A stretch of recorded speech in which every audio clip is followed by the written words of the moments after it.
सदन एउटा चौतारी र चिया पसल होइन जहाँ आए मन लागे आउँछु, मन लागे बोल्छु, मन लागे बस्छु, नमन लागे जान्छु भन्ने होइन। सदन गुरुकुल हुनुपर्छ, सदन विश्वविद्यालय हुनुपर्छ जहाँ म होमवर्क गरेर आउँछु, म एउटा प्रश्न लिएर आउँछु, प्रस्ताव लिएर आउँछु र प्रस्तुतिको तयारी गरेर आउँछु, जहाँ जनताको प्रश्नले अस्तित्व पाउँछ। फ्रेन्च इकोनोमिस्ट फ्रेडरिक बास्टियाटले भन्नुहुन्छ कि when goods doesn't cross the border, then soldiers will cross the border. अहिले देखिरहेको छौँ हामीले इरानको एउटा नाकाबाट जहाँ क्रुड ओयल क्रस गर्न छोडियो, जहाँ दैनिक 1,58 करोड तेल जहाँबाट गुज्रिनु पर्थ्यो त्यहाँबाट गुड्स स्टप्ड क्रसिङ, तेल गुज्रिन बन्द गर्यो अनि सोल्जरहरू त्यहाँबाट हिँड्न थाल्यो। त्यसरी नै सदनले याद गर्नुपर्ने कुरा के हुन्छ भने यहाँ जनताको प्रश्नको अस्तित्व हुँदैन भने सदनमा जनता नै छिर्छ, जुन हामीले भदौ 24 गते देख्यौँ। बालुवाटार, राष्ट्रपति कार्यालय, अरू ठाउँभन्दा पहिलो जनताको प्रस्तुति र उपस्थिति यहीँ देखियो, सदनमा देखियो। त्यसैले सधैँ सबै सहकर्मी सहयात्रीलाई मेरो अनुरोध छ त्यो सम्झिनु होला।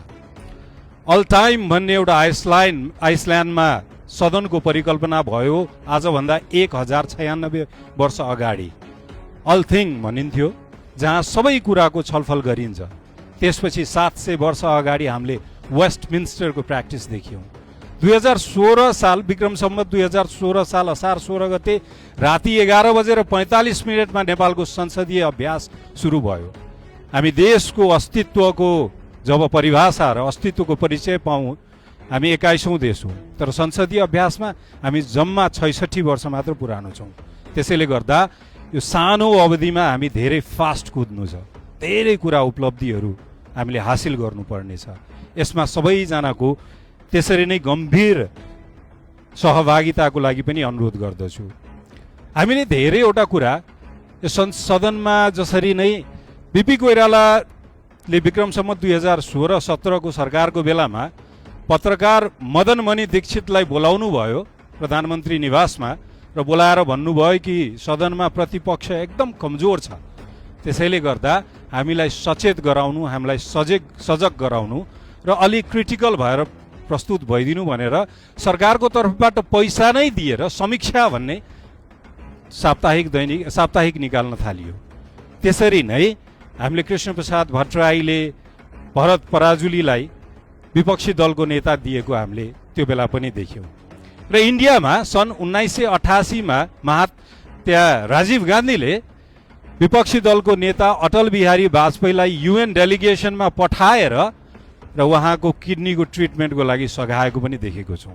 त्यसैले हामीले यो दृष्टान्तहरू सम्झिन पनि आवश्यक छ कि सदनमा सत्ता पक्ष बलियो हुँदै गर्दा उसले दम्भ देखाउने होइन, दम्भ देखाउँदाखेरिको परिणाम त हामीले देखिसक्यौँ।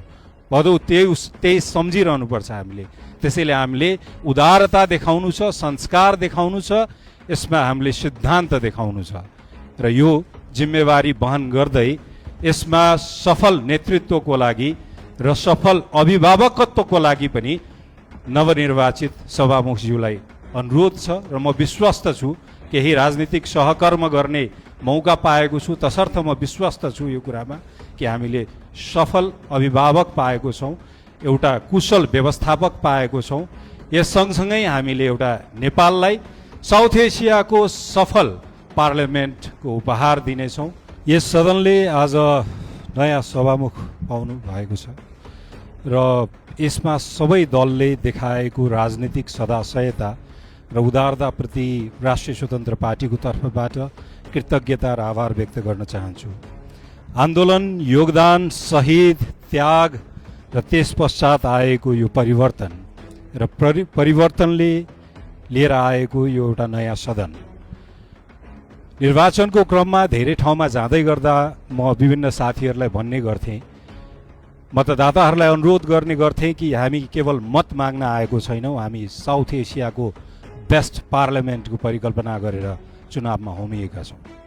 आज यो सदनमा सबै सहकर्मी, सहयात्री र माननीय प्रतिनिधि सभा सदस्यज्यूहरूलाई हेर्दै गर्दा लाग्छ हामीले साउथ एसियाकै यो दक्षिण एसियाको उत्कृष्ट सदनको परिकल्पना जुन देखेको थियौँ त्यो साकार भएको छ। अब अभ्यासको पालो आएको छ, अब संस्कारको पालो आएको छ, अब संस्कृतिको पालो आएको छ र सिद्धान्तको पालो आएको छ।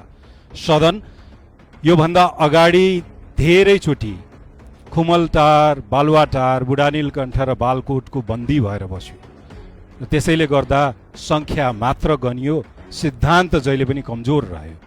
अब सदन सिद्धान्तको हुनेछ भनेर हामीले प्रस्तुत गर्ने पालो आएको छ। त्यसैले गर्दा यसमा सबैजनाको योगदानको लागि म अनुरोध गर्दछु।